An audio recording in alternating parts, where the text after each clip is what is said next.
भक्ति कैसे की जाए। अध्याय का नाम है भक्ति कैसे की जाए। तो इसमें रूप गोस्वामी पाद ने 64 अंग बताए हैं भक्ति के, जिनमें से 10 मुख्य हैं और 10 गौड़ हैं, और बाकी के 44 जो हैं वो महत्वपूर्ण बातें हैं। एक तरह से ये महत्वपूर्ण बातें बोला है, महत्वपूर्ण कार्य हैं, है ना। बाकी के 44 महत्वपूर्ण कार्य हैं। तो हमने 10 पहले मुख्य भी डिस्कस किए पिछली क्लास में, फिर गौड़ भी डिस्कस किए, और अब आज हम 44 जो है वो मुख्य कार्य इनके ऊपर चर्चा करते हैं। और आज हम ये समाप्त करेंगे। टाइम हालांकि कम हमने बता दिया, लेकिन प्रयास करते हैं, कुछ ज्यादा नहीं है, जल्दी करेंगे। तो उसमें से 44 में से सबसे पहला नंबर है कि शरीर पर तिलक धारण करें। ये तिलक वैष्णव चिन्ह है। भाव ये है कि ज्यों ही वैष्णव के शरीर पर कोई इन चिन्हों को देखे तो उसे तुरंत कृष्ण का स्मरण हो आए। तिलक धारण करने का क्या वो है कि हम तिलक धारण, किसके तिलक नहीं है, देखो किसके तिलक नहीं है, क्यों? बारिश ना आ जाए इसलिए बाकी सुबह उठ के तिलक क्यों नहीं लगता? वो तो लग जाती है, हट जाती है, फिर मैं लगा के लगाना होता है। आपकी नहीं हटती माता जी, आपकी नहीं हटती। वो 2 बार नहाते नहीं होंगे ना? तुम 2 बार नहाती हो? देख नहाती तो नहीं है 2 बार। मैं 2 बार नहाती हूँ, इसलिए 2 बार लगाना पड़ता है। नहाओगे तो लगाना ही पड़ेगा, लेकिन खैर मैं तो नहीं नहाती 2 बार, एक बार ही नहाती हूँ, लेकिन तिलक सुबह ही लगाती हूँ, सारा दिन लगता है। तो क्या है, तिलक को देखते हैं। तिलक क्या चिन्ह है? आप तिलक लगा के बाहर निकलेंगे तो क्या होगा, हर कोई ये देख के पहचान जाएगा कि ये कृष्ण भक्त है। जैसे कोई से मांग करके निकले या मंगलसूत्र पहन के निकले तो क्या पता चलता है कि ये विवाहिता स्त्री है ना। ऐसे ही तिलक लगा के निकलेंगे तो क्या पता चलेगा ये कृष्ण भक्त है, ये कृष्ण की है, ये बुक हो चुकी है, अब ये कहीं और जाने वाले नहीं है। इसलिए हर किसी को तिलक अवश्य लगाना है, हर समय तिलक होना चाहिए। ये नहीं कि हम क्लास में जाएं तो तिलक है, हर समय तिलक। सुबह उठते ही स्नान कीजिए और पहला काम आपका तिलक लगाना होना चाहिए, है ना। उसके बाद भले ही हट जाए, आपके पास अगर समय नहीं है दोबारा लगाने का तो दोबारा चेहरा धोने की जरूरत नहीं है। आप गंदे चेहरे से आइए लेकिन तिलक लगा होना चाहिए। वो कोई धोकर लगा सकते हो ना, फिर से आप लगा सकते हैं, वो मैं नहीं कह रही। आप 10 बार स्नान कीजिए, उसमें कोई मनाही नहीं है, लेकिन तिलक लगाइए, है ना। तिलक क्या है? वैष्णव की पहचान है कि वो हमें याद दिलाता है ना। कितना सुंदर वो बोलते हैं, मेरे मथे उते लिख दे नाम अपना, मेरे मथे उते लिख दे नाम अपना, जड़ा वेखे समझ जाए तेरी वे, जड़ा वेखे समझ जाए तेरी वे, कट जाए जिंदगी मेरी वे, मेरे मथे उते लिख दे नाम अपना। भले ही हम पूर्ण रूप से अभी उसके नहीं हो पाए, पूर्ण शरणागत नहीं हो पाए, लेकिन कम से कम माथे पर तिलक देके जो भी देखेगा वो ये तो समझ जाएगा ना कि ये उनकी है। कितना बड़ा ओहदा है कि कोई ये समझे कि हम कृष्ण के हैं। कितना बड़ा ओहदा है केवल एक तिलक लगाने मात्र से। तो हम उस तिलक को भी क्यों नहीं लगाते हैं, है ना। तो आगे से हर किसी के माथे पे तिलक होना, यही तो श्रृंगार है। बाकी श्रृंगार करने की कोई आवश्यकता नहीं, कोई लीपा पोती, लिपस्टिक लगाने का तो हमारे पास टाइम होता है, लेकिन तिलक लगाने का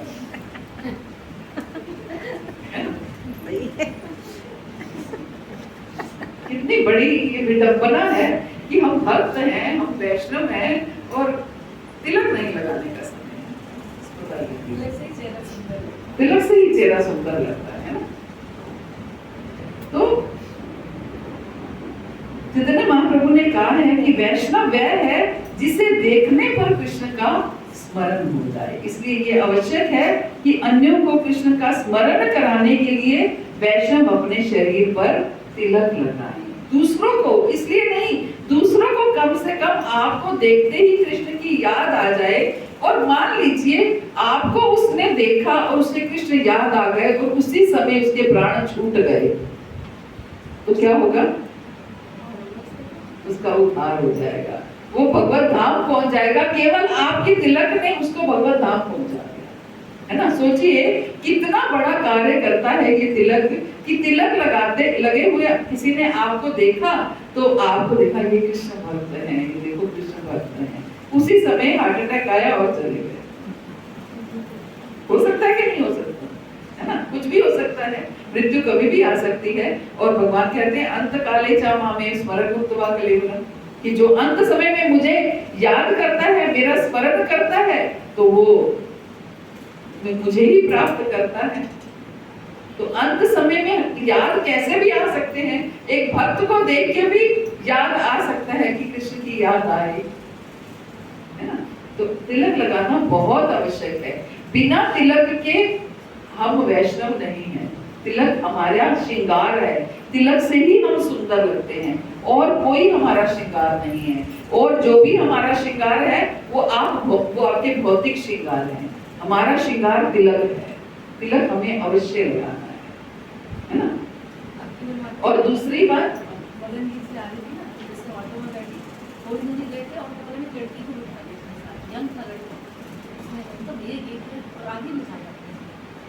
कौन है जिसको तुम आगे निकाल रहे हो? वो कहते मेरे भाई हो गए, मेरे दोस्त, तो उनका उल्टा हो गया। तुम गलत तो नहीं करोगे, पता चले मुझे अपने साथ के साथ में आगे, अरे आप जल्दी सुंदर भक्तों का सिंगर तिलक लगा था, आपको बैठा गया, आप चिंता मत करो, आपको घर तक छोड़ के आएंगे। तिलक से आपको सिक्योर हो, आप सेफ हो, कहीं बाहर भी जाओगे तो आप सेफ हो कि ये भक्त है ना, ये भक्त है।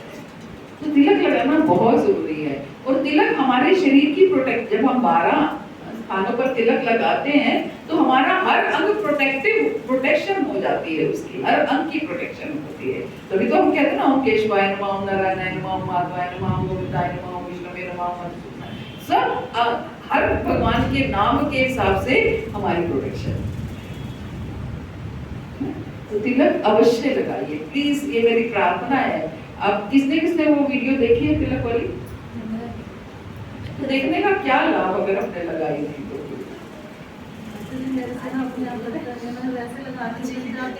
तो सांचा रखो, जिससे नहीं लगता वो सांचा लगा दीजिए, कल मंदिर में सब देख लगा के जाती, लेकिन हाँ नहीं, सांचा नहीं है आपके पास, तो सांचा रखो ना, जिससे नहीं लगता वो सांचा रखिए।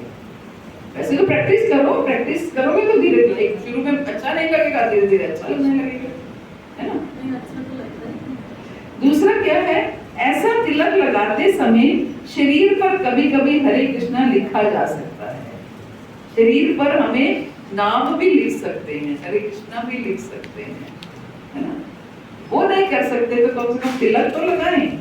तीसरा, अर्चा विग्रह तथा गुरु को अर्पित पुष्प और मालाओं को स्वीकार करें और उन्हें अपने शरीर पर धारण करें। कभी कभी गुरु महाराज अपनी माला दे देते हैं, तो क्या है, हमें उसको अपने शरीर में अपने खुद धारण करनी चाहिए। उनको सूंघ के, उनको अपनी आंखों से लगाएं, उन्हें चूमें, कैसे भी करके उनको स्वीकार करें। वो उससे क्या है, हम उनका स्पर्श पाते हैं, है ना। भगवान मतलब हमें उनका स्पर्श मिलता है, उनकी एनर्जी उसमें आती है। आपको पता है जब बड़े बड़े आचार्य अपना भौतिक शरीर छोड़ते हैं तो क्या होता है, उनकी पुष्प समाधि भी बनती है। समाधि तो बनती है लेकिन पुष्प समाधि अलग। प्रभुपाद की क्या है, यहाँ पर जो वृंदावन मंदिर में है ये समाधि है, एक्चुअल समाधि प्रभुपाद की यही है जो वृंदावन मंदिर में है। जहाँ आप जाते हो पहले प्रभुपाद की समाधि है, लेकिन मायापुर मंदिर में इतने बड़ा क्या है, वो पुष्प समाधि है। पुष्प समाधि क्या होता है, जो जिस समय उन्होंने शरीर छोड़ा उस समय उन्होंने जो मालाएं या जो भी पुष्प धारण कर रखे थे वो उन पुष्पों को उस समाधि में रखते हैं। सोचिए कितने महत्वपूर्ण होंगे जो उनकी समाधि बन जाती है ना।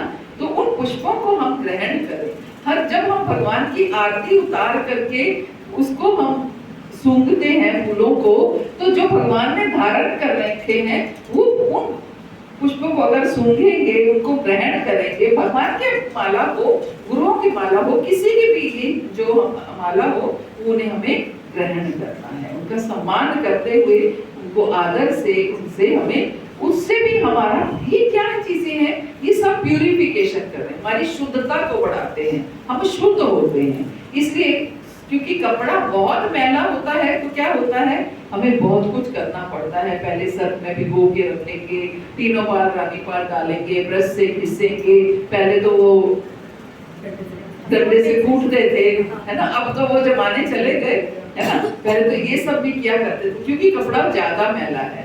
तो हम सब बहुत मैले हैं, हृदय बहुत मैला है, तो जितना मैला है उतने ज्यादा साधन चाहिए उसको साफ करने के लिए, है ना। ठीक है, नाम जप भी है, श्रवण भी है, अध्ययन भी है, सब कुछ है, लेकिन इन चीजों का भी हम, इन चीजों से भी हम शुद्ध होते हैं। तिलक लगाने से या फिर मालाओं को धारण करने से हम शुद्ध होते हैं। चौथा, अर्चा विग्रह के समक्ष नाचना सीखें। भगवान के अर्चा विग्रह के सामने नाचना सीखें। सीखे बोला है अनुवाद में, तो पर क्या करें, सीखे, नहीं आता तो भी सीखे। गुरु महाराज का अभी एक्सीडेंट हुआ जब गिरीश महाराज तो उनको हॉस्पिटल ले जाया गया और गुरुमा ने गुरुमा से बात करी, फोन पे ही गुरुमा कर दी और महाराज को हॉस्पिटल लेके जा रहे थे। तो महाराज क्या कहने लगे, देखो अब मैं भगवान के आगे कभी नाच नहीं पाऊंगा।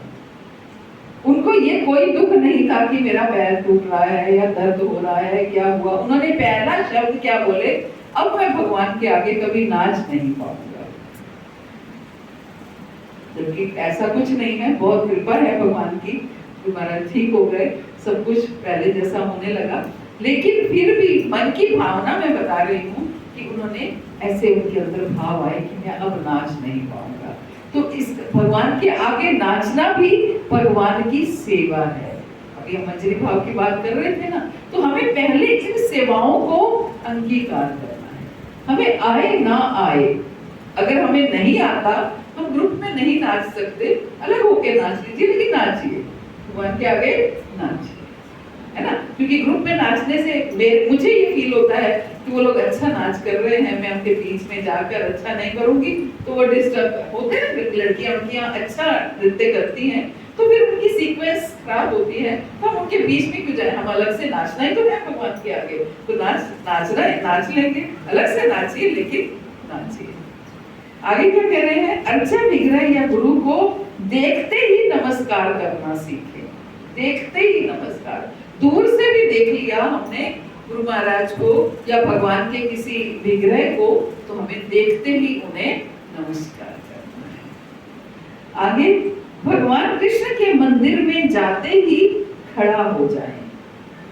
कृष्ण के मंदिर में जाते ही खड़े हो जाएं, पहले खड़े होकर उन्हें प्रणाम करें। आगे, जब अर्चा विग्रह की शोभा यात्रा निकल रही हो तो भक्त को चाहिए तुरंत यात्रा में सम्मिलित हो जाए।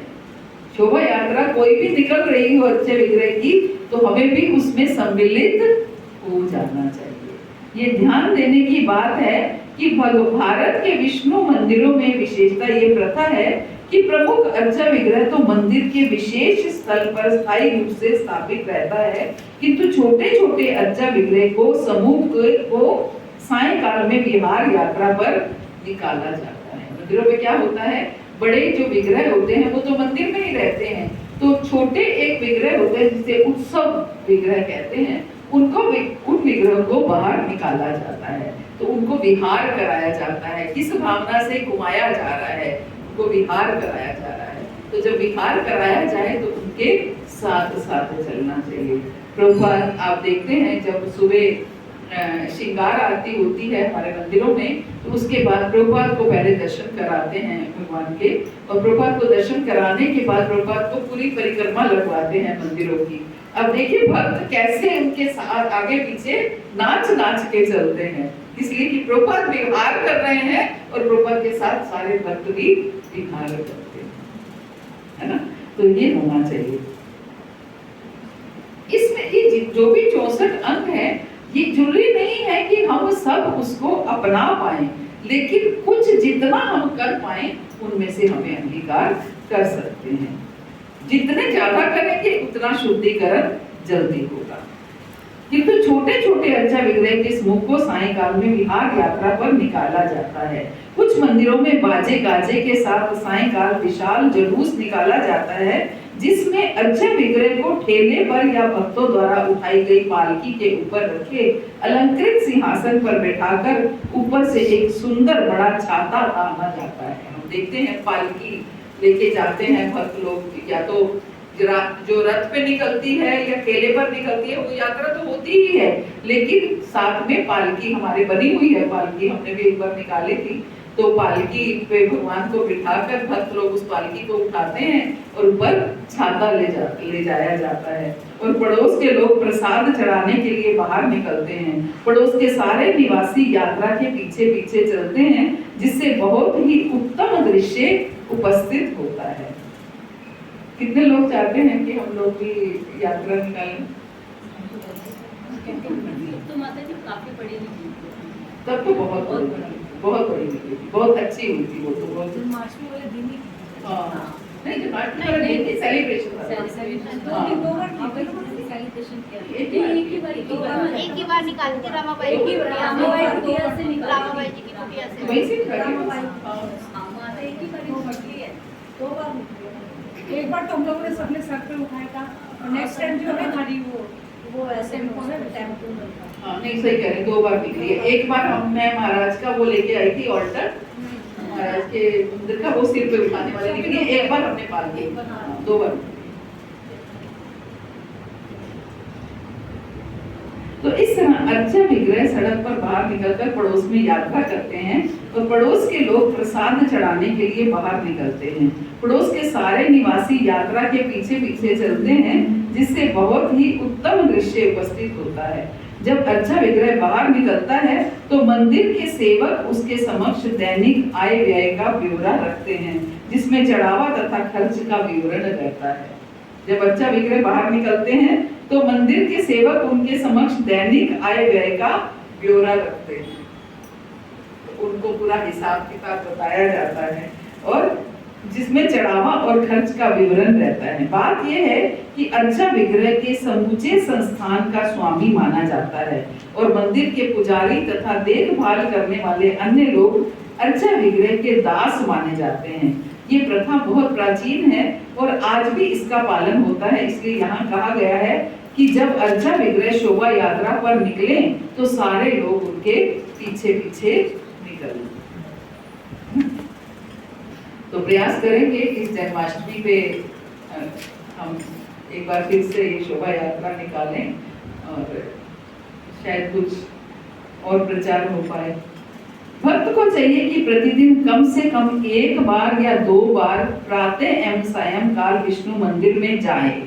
वृंदावन में इस प्रथा का दृढ़ता से पालन किया जाता है।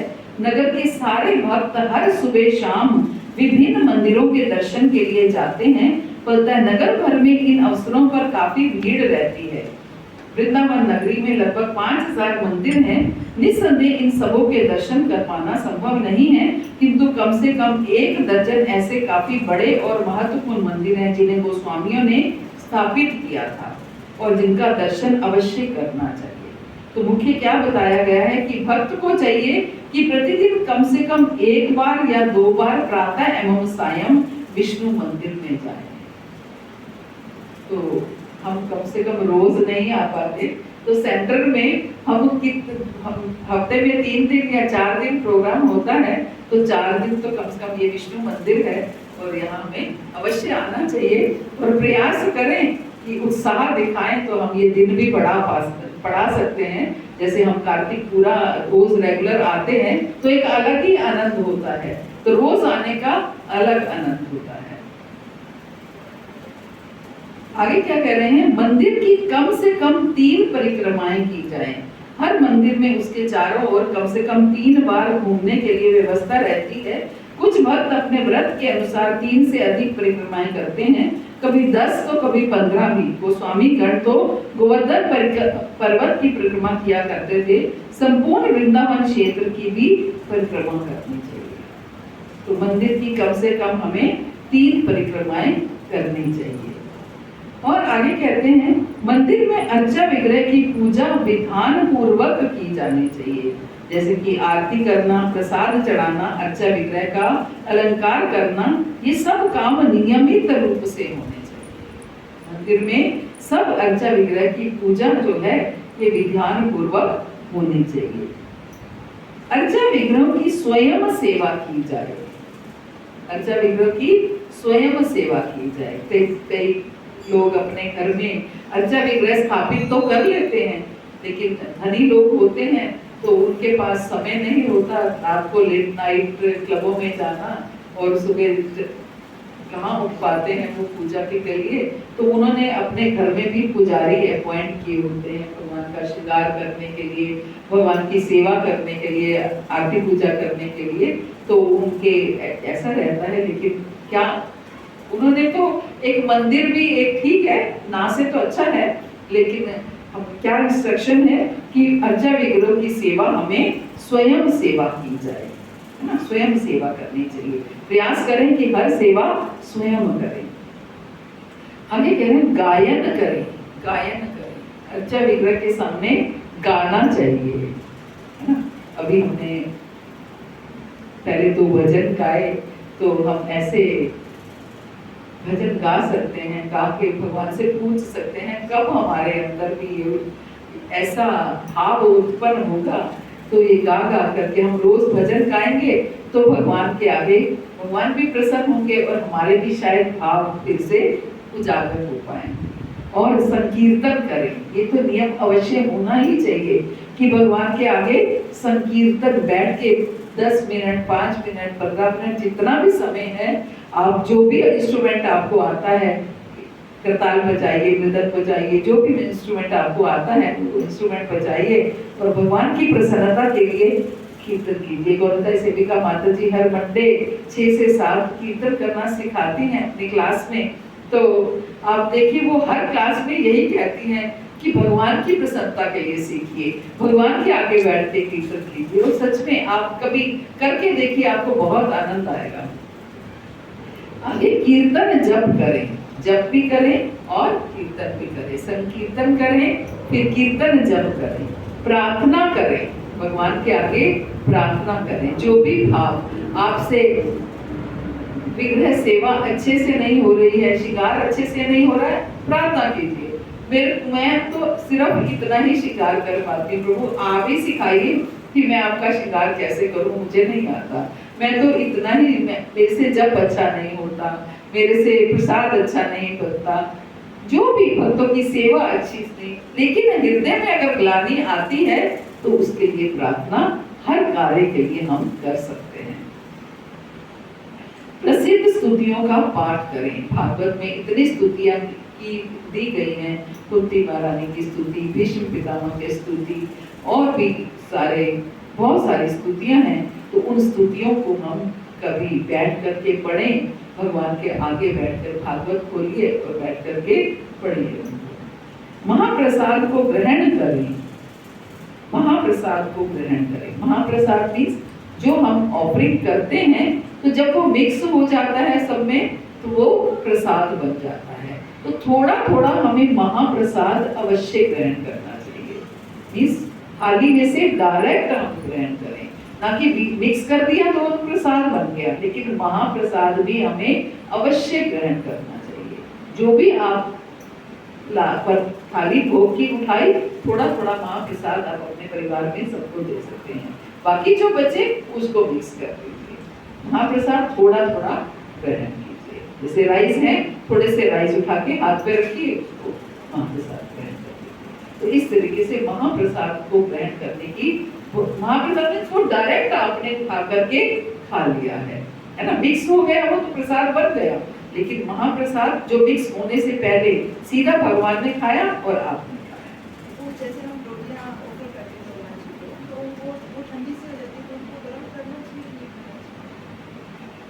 ऐसे तो सारा प्रसाद ठंडा हो जाता है, कर सकते हैं गरम, लेकिन तुलसी का थोड़ा सा ध्यान रखना चाहिए। वैसे तो ये कहा जाता है प्रसाद को गरम नहीं करना चाहिए, क्योंकि कृष्ण प्रसाद और कृष्ण में कोई अंतर नहीं है। लेकिन क्योंकि हम अब गर्मी में तो फिर भी आप खा लोगे, सर्दी में आप खा नहीं पाओगे, तो ठंडा खा के आप बीमार हो जाओ, इससे बेटर है कि आप गर्म कर लो, लेकिन तुलसी का जरूर ध्यान।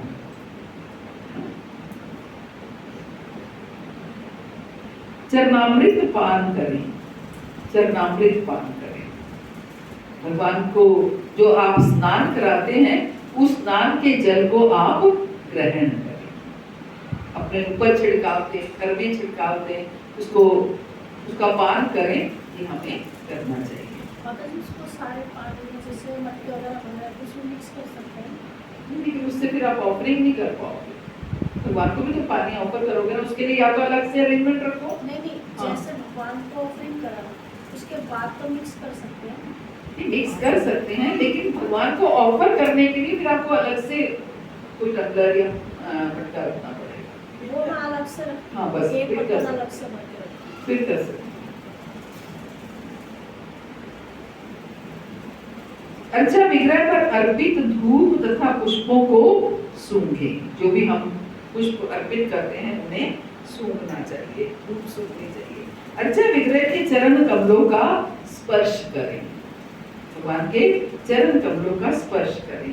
अर्चा विग्रह का भक्ति पूर्वक दर्शन करें, है ना, दर्शन करें भक्ति पूर्वक। आते जाते अपना मंदिर का स्थान ऐसा होना चाहिए, आते जाते हम दर्शन कर पाए।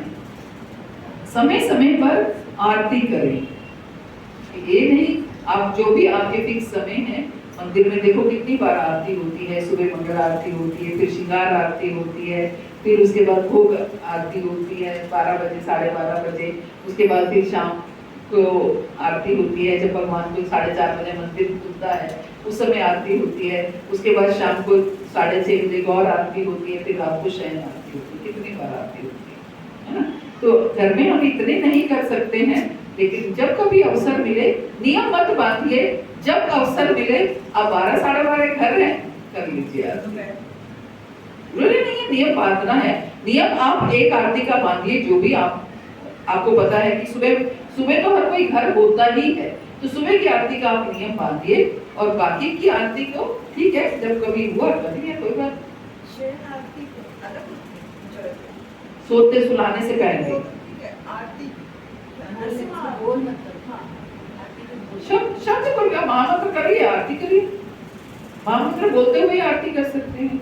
यहाँ आरती का कोई शब्द से मतलब नहीं है, आरती परफॉर्म होनी चाहिए, है ना, आरती परफॉर्म होनी चाहिए। आप देखेंगे कि कोई आप हमारे आरतियां कोई अलग से बनी नहीं हुई हैं, बस वही जो वैष्णव गीत है वही आरतियों के फॉर्म में है, वो वैष्णव गीत थी। अब मंदिर में जो 12 साढ़े 12 आरती होती है, वो यहाँ पर यशोमती नंदन होती है ना, ज्यादा पार्थ आरती में, किसी मंदिर में कोई और तरीके से होती है। अब यहाँ पर जो श्रृंगार आरती होती है गोविंदम आदि पुरुषम होती है, और वहाँ पर मायापुर मंदिर में जो उनकी श्रृंगार आरती होती है वो श्री कृष्ण चैतन्य प्रभु दया करो मुझे, ये होती है। तो इसमें कोई गाने से कोई फर्क नहीं पड़ता है, आप कुछ भी गा लीजिए, कोई वैष्णव गीत गा लीजिए, कोई महामंत्र का कीर्तन कर लीजिए, लेकिन आरती परफॉर्म कीजिए ऐसे।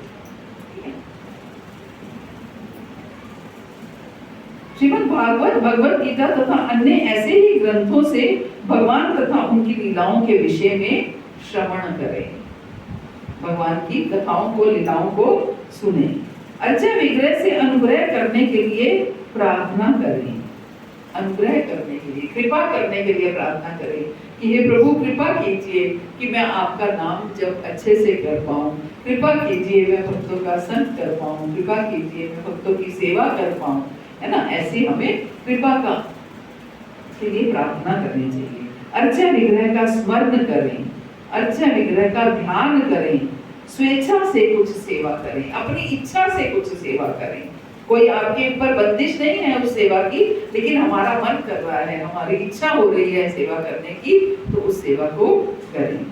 भगवान का ध्यान अपने सखा के रूप में करें कि भगवान हमारे सखा हैं, अपनी हर वस्तु भगवान को अर्पित करें।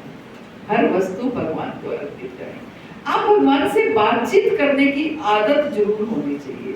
हर बात भगवान से करने की, कि सॉरी ऐसा हो गया, मैंने ऐसा कर दिया, मैंने अब ये करना चाहती थी, बनाना ये चाहती थी, बन ये गया, ये पहनाना चाहती थी, ये बन, कुछ भी किसी भी तरीके से बातचीत करने की आदत होनी चाहिए, है ना।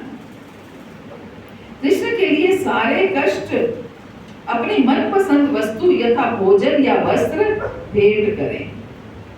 कृष्ण के लिए सारे कष्ट झेलें और हर प्रयास करें। कृष्ण के लिए सारे कष्ट झेलें। कैसे कष्ट कैसे झेल सकते हैं? कभी आपके घर में लाइट नहीं है और इन्वर्टर जो है वो केवल एक ही पंखा चला सकता है, तो हम ये ना करें कि भगवान का पंखा बंद कर दें और अपना पंखा चला के सो जाएं। तो क्या करना चाहिए? ये प्रैक्टिकल मैं बता रही हूँ, ऐसा होता है। कभी मान लो इन्वर्टर में बैटरी कम है, एक ही पंखा चल सकता है उससे, तो क्या करना चाहिए? भगवान का पंखा चलेगा, आप भले ही कष्ट, लेकिन हम उल्टा करते हैं, है ना। ये कष्ट झेलना।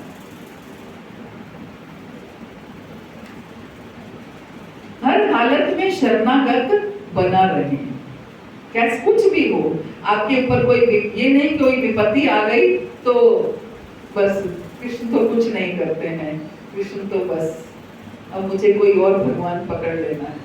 हर हालत में शरणागत होना है।